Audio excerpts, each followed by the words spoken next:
사도신경 신앙 고백하면서 새벽기도 시작하겠습니다. 나는 전능하신 아버지 하나님 천지의 창조주를 믿습니다. 나는 그의 유일하신 아들 우리 주 예수 그리스도를 믿습니다.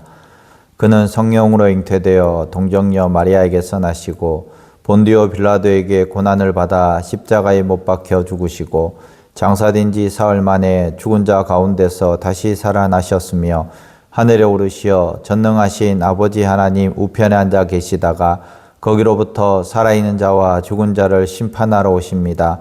나는 성령을 믿으며 거룩한 공교회와 성도의 교제와 죄를 용서받는 것과 몸의 부활과 영생을 믿습니다. 아멘. 찬송가 539장 찬송하시겠습니다. 539장 너 예수께 조용히 나가 찬양하겠습니다. 너 예수께 조용히 나가 내 모든 짐 내려놓고 주 십자가 사랑을 믿어 죄 사함을 너 받으라. 주 예수께 조용히 나가 내 마음을 쏟아놓으라. 늘 은밀히 보시는 주님 그 은혜를 베푸시리. 주 예수의 은혜를 입어 내 슬픔이 없어지리. 내 이웃을 늘 사랑하여 너 받은 것 거저주라. 주 예수께 조용히 나가 내 마음을 쏟아놓으라. 늘 은밀히 보시는 주님 그 은혜를 베푸시리. 주 예수를 친구로 삼아 늘 내 옆에 모시어라. 그 영원한 생명 샘물에 내 마른 목 죽이어라. 주 예수께 조용히 나가 내 마음을 쏟아놓으라. 늘 은밀히 보시는 주님 그 은혜를 베푸시리. 너 주님과 사귀어 살면 새 생명이 넘치리라. 주 예수를 찾는 이 앞에 참 밝은 빛 비추어라. 주 예수께 조용히 나가 내 마음을 쏟아놓으라. 늘 은밀히 보시는 주님 그 은혜를 베푸시리. 아멘. 시편 38편 말씀입니다. 시편 38편 1절에서 22절까지 말씀 제가 봉독하겠습니다. 여호와여 주의 노하심으로 나를 책망하지 마시고 주의 분노하심으로 나를 징계하지 마소서. 주의 화살이 나를 찌르고 주의 손이 나를 심히 누르시나이다. 주의 진노로 말미암아 내 삶에 성한 곳이 없사오니 나의 죄로 말미암아 내 뼈에 평안함이 없나이다. 내 죄악이 내 머리에 넘쳐서 무거운 짐 같으니 내가 감당할 수 없나이다. 내 상처가 썩어 악취가 나오니 내가 우미한 까닭이로소이다. 내가 아프고 심히 구부러졌으며 종일토록 슬픔 중에 다니나이다. 내 허리에 열기가 가득하고 내 살에 성한 곳이 없나이다. 내가 피곤하고 심히 상하였음에 마음이 불안하여 신음하나이다. 주여, 나의 모든 소원이 주 앞에 있사오며 나의 탄식이 주 앞에 감추이지 아니하나이다. 내 심장이 뛰고 내 기력이 쉬하여 내 눈의 빛도 나를 떠났나이다. 내가 사랑하는 자와 내 친구들이 내 상처를 멀리하고 내 친척들도 멀리 섰나이다. 내 생명을 찾는 자가 올무를 놓고 나를 해하려는 자가 과악한 일을 말하며 종일토록 음모를 꾸미오나 나는 못 듣는 자같이 듣지 아니하고 말 못하는 자같이 입을 열지 아니하오니 나는 듣지 못하는 자 같아서 내 입에는 반박할 말이 없나이다. 여호와여, 내가 주를 바라사오니 내 주 하나님이 내게 응답하시리이다. 내가 말하기를 두렵건대 그들이 나 때문에 기뻐하며 내가 실족할 때에 나를 향하여 스스로 교만할까 하였나이다. 내가 넘어지게 되었고 나의 근심이 항상 내 앞에 있사오니 내 죄악을 아뢰고 내 죄를 슬퍼함이니이다. 내 원수가 활발하여 강하고 부당하게 나를 미워하는 자가 많으며 또 악으로 선을 대신하는 자들이 내가 선을 따른다는 것 때문에 나를 대적하나이다. 여호와여, 나를 버리지 마소서. 나의 하나님이여, 나를 멀리하지 마소서. 속히 나를 도우소서. 주 나의 구원이시여. 아멘. 차를 몰다 보면 가끔씩 계기판에 붉은 경고등이 들어올 때가 있습니다. 때로는 노란 경고등이 들어올 때가 있고요. 때로는 부저가 울릴 때가 있습니다. 가장 어리석은 대처는 그 경고등 스티커를 붙여서 안 보이도록 하는 것이 가장 어리석은 것입니다. 경고등은 차를 망치게 하는 것이 아니라 오히려 고치려는 신호입니다. 때로는 기름이 없을 때, 때로는 엔진 오일이 누수될 때에, 때로는 다른 문제 때문에 계속해서 경고등이 뜬다라는 것이죠. 인생 시편 38편은 다윗의 영혼의 경고등입니다. 다윗은 죄의 무게와 하나님의 손의 징계가 무겁게 느껴질 때에 그는 숨기거나 덮지 않았습니다. 오늘 우리도 경고등을 떼지 말고 정직한 회개와 간구로 하나님께 나가야 한다는 것입니다. 시편 38편은 긴념하게 하는 시라고 붙여져 있습니다. 회개의 시입니다. 이것이 언제적 내용이냐? 바로 사무엘하 11장에서 12장의 내용을 가지고 오늘 이 시편이 쓰여졌습니다. 바로 다윗이 밧세바를 간음하고 난 다음에 나단 선지자가 와서 책망할 때에 그것을 그대로 받아들였던 이 다윗의 모습, 어떻게 보면 그의 침상이 눈물로 젖었다라고 고백하는 그 모습과 동일한 회개의 시라는 것입니다. 먼저 1절부터 4절까지 말씀해 보면은 여호와여, 주의 분노로 나를 책망하지 마시고 주의 손이 나를 심히 누르시나이다. 나의 죄가 내 머리에 넘쳐 싸우니.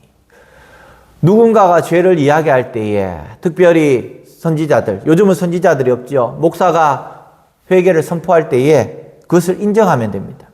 우리는 많은 것을 회피하려고 합니다. 도망가려고 합니다. 때로는 무시하려고 합니다.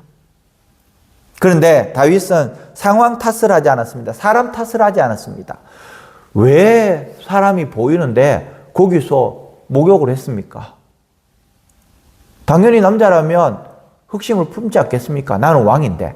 뭐 이렇게 이야기할 수도 있었을 것입니다. 그런데 핑계와 그 합리화를 멈추고 다윗은 그 원인을 정면으로 인정했습니다. 그 죄를 정면으로 인정했습니다. 여기에 중요한 구분이 있습니다. 정죄는 너는 끝났다, 너는 이제 안 돼 라는 사탄 마귀의 목소리입니다. 책망은 이제 돌아서 죄인에게서 죄에서 생명으로 돌이키는 하나님의 손길입니다. 그래서 우리는 정죄하는 것이 아니라 책망을 하면서 다시 돌아올 수 있도록, 유턴할 수 있도록 계속해서 권면을 해야 하는 것입니다. 다윗은 하나님의 그 무거운 손을 느낄 때에 그 손을 피하려고 달아나지 않았습니다. 손 아래에서 그 자리에 꿇어앉고 죄를 고백했습니다. 이것이 바로 영적 회복의 첫걸음이라는 것이죠. 다윗은 도망가지 않았습니다. 다윗은 핑계대지 않았습니다. 나단 선지자가 책망했을 때에 그대로 그것을 받아들였다라는 것입니다. 죄의 통증을 마취하지 마시기 바랍니다. 합리화시키고 회피하고 분산하지 마시기 바랍니다. 나는 죄인이다. 그것을 그냥 인정하고 그것을 가지고 기도의 자리에 나오시기 바랍니다. 하나님은 책망하시는 분이 아니십니다.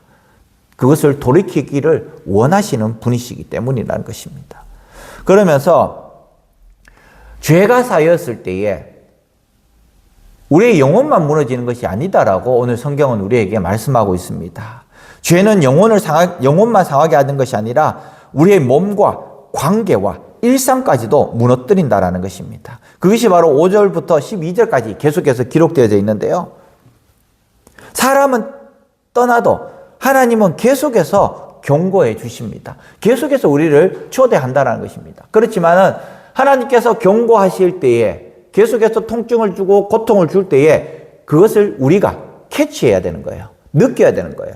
만약에 여기에 통증이 있는데 통증을 느끼지 못한다면 이것은 썩어 없어지는 한센병과 같은 것입니다. 이 다윗은 영혼의 한센병에 걸리지 않았습니다. 하나님께서 경고할 때에, 하나님께서 책망할 때에 그 자리에서 돌아섰다라는 것이죠. 우리도 마찬가지입니다. 회복으로 부르시는 그 신호를 우리는 예민하게, 세밀하게 들어야 한다라는 것입니다. 그리고 과감하게 돌아설 수 있는 것, 그것이 용기입니다. 우리는 죄 가운데 항상 노출되어 있습니다. 또 죄 가운데 넘어질 수도 있습니다. 그것을 인정하고 우리의 나약함을 인정하고 우리는 그 자리에서 돌아와야 한다라는 것입니다. 그러면서 13절에서 15절은 다윗은 어떻게 했습니까? 변명하지 않았습니다. 침묵으로 주님께 맡겼습니다. 나는 듣지 못하는 자 같이, 말 못하는 자 같이 입 다물고 있겠습니다. 여호와여, 내가 주를 바라사오니 주께서 응답하시리이다. 하나님의 처분만 기다립니다. 다윗은 자기 자신을 변호하지 않았습니다. 해명하지 않았습니다. 거기에 에너지를 쓰지 않았습니다. 오히려 하나님의 응답을 기다리는데 에너지를 사용했다라는 것입니다. 이 침묵은 불신의 언어가 아니라 하나님께서 응답해 주신다라는 신뢰의 언어입니다. 말이 많을수록 우리는 흔들립니다. 침묵은 마음을 다시 하나님께 고정하는 것입니다. 때로는 침묵 가운데에 시간이 너무 길어서 답답할 수도 있지만은 침묵은 하나님께 고정하는 영적인 훈련이 침묵이라는 것입니다. 그래서 우리는 문제가 생길 때 인정하시기 바랍니다. 잘못했습니다. 내가 실수했습니다. 목사도 마찬가지입니다. 목사도 완벽하지 않습니다. 완벽하려고 노력을 하지만 허점투성입니다. 그럴 때에 이 목사도 마찬가지예요. 잘못했습니다. 실수했습니다. 한 번만 용서해 주십시오. 이렇게 하면 용서가 되어야 되는 겁니다. 물론 상대방이 용서를 해 줄 수 있는 마음까지 가도록 기도하겠죠. 17절 18절에 보면은 이렇게 말씀합니다. 내가 넘어지게 되었고 나의 근심이 항상 내 앞에 있사오니 내 죄악을 이루고 내 죄를 슬퍼함이니이다. 회개는 감정적인 자책이 아닙니다. 방향 전환입니다. 내가 잘못했다. 여기서 끝나는 것이 아니라 방향을 완전히 전환해서 유턴하는 것이 바로 회개입니다. 죄의 이름으로 고백하고 그리고 돌아설 수 있는 계획을 세워야 한다는 것입니다. 다윗은 넘어짐을 숨기지 않았습니다. 넘어질 수밖에 없는 자신을 하나님 앞에 고백하고 드러내고 숨김이 끝나는 곳에서 자유를 받았다는 것입니다. 우리의 신앙도 마찬가지죠. 죄뿐만 아니라 우리의 신앙도 마찬가지입니다. 어떻습니까? 하나님 앞에서 가식적인 모습 필요 없습니다. 우리의 모습들 그대로 나가시기 바랍니다. 하나님, 난 아직까지 잘 못 믿겠어요. 하나님, 아직까지 나는 이 정도밖에 안 돼요. 하나님, 인정해 주세요. 그냥 있는 모습 그대로 나오시기 바랍니다. 가식적인 탈을 쓰지 마시기 바랍니다. 가면을 쓰지 마시기 바랍니다. 그냥 숨김이나 가식을 내려놓고 그대로 하나님 앞에 나오시기 바랍니다. 그러면 하나님이 그것을 아시고 우리에게 더 큰 믿음을 주시고 또 더 큰 믿음을 행할 수 있는 터전을 만들어 주실 줄 믿습니다. 액면 그대로, 본전 그대로 나오시기 바랍니다. 하나님께서 하십니다. 우리의 믿음이 10이면 10, 20이면 20, 30이면 30. 우리의 믿음 너무 연약합니다. 고백하시면서 나오신다면 하나님께서 그 위에 더하셔서 믿음을 더해 주실 줄 믿습니다. 그러면서 21절, 22절 말씀에 이 다윗은 어떻게 했습니까? 여러 가지 미사오구를 사용하지 않았습니다. 응급한 상황에 긴 설명이 필요 없죠. 불이 났는데 불이야! 하면 됩니다. 물에 빠졌는데 살려주세요! 하면 됩니다. 구조 요청은 짧고 분명해야 한다는 것입니다. 도와주세요! 여기 있습니다! 여기 있습니다! 다윗은 길게 변명하지 않았습니다. 38절 끝자락에 여호와여 나를 버리지 마소서, 나의 하나님이여 나를 멀리하지 마소서, 속히 나를 도우소서, 주 나의 구원이시여. 두 문장으로 하나님을 부르고 있는 이 다윗의 모습입니다. 죄의 무게와 인간관계의 붕괴 속에서도 신뢰로 숨쉬는 그 방법은 바로 하나님을 찾는 것입니다. 이 짧은 기도를 통해서 하나님을 찾는 이 다윗의 모습을 보게 되는 것입니다. 신앙은 복잡하지 않습니다. 단지 우리가 복잡하게 만들 뿐입니다. 그냥 하나님 앞에 있는 모습 그대로 가지고 나와서 죄는 자백하고 믿음이 없음을 고백하고 그러면 하나님께서 그 모든 것을 다시 세워 주신다라는 것입니다. 우리가 회개하면서 리턴을 하면 하나님께서는 반드시 리셋을 해 주실 줄 믿습니다. 다윗은 가장 낮은 자리에서 가장 높은 곳에 하나님을 짧게 불렀을 때 하나님께서는 반드시 응답해 주셨다는 것을 오늘 우리에게 분명히 말씀하고 있습니다. 그분은 멀리 계시는 분이 아닙니다. 우리와 함께 하시는 분, 무소부지하시는 분, 우리의 안고 일어섬을 분명히 아시는 분, 우리가 죄 가운데 있을지라도 하나님께서는 불꽃 같은 눈으로 우리를 보고 계신다라는 것을 우리는 알고 정말 주님 앞에 겸손함으로 거룩함으로 구별됨으로 살아갈 수 있는 우리 사랑하는 성도들 되시기를 주님의 이름으로 간절히 축원합니다. 기도하겠습니다. 자비로우신 하나님 아버지, 죄의 경고등을 감사로 받게 하시고 숨지 않고 죽게 나오게 하여 주시옵소서. 변명 대신에 신뢰로, 침묵의 신뢰로 주님을 바라보게 하시고 우리의 죄를 고백하며 방향을 돌릴 수 있도록 하나님 도와주시옵소서. 다윗은 고백합니다. 버리지 마소서, 속히 도우소서. 이 짧은 기도로 오늘 영혼의 리셋을 하였습니다. 하나님, 우리도 상한 뼈를 치유하시며 깨어진 관계를 복원하시는 하나님을 믿고 오늘도 살아갈 수 있는 우리 사랑하는 성도들 다 삼아 주시옵소서. 하나님, 우리도 죄 가운데 있습니다. 믿음이 연약한 가운데 있습니다.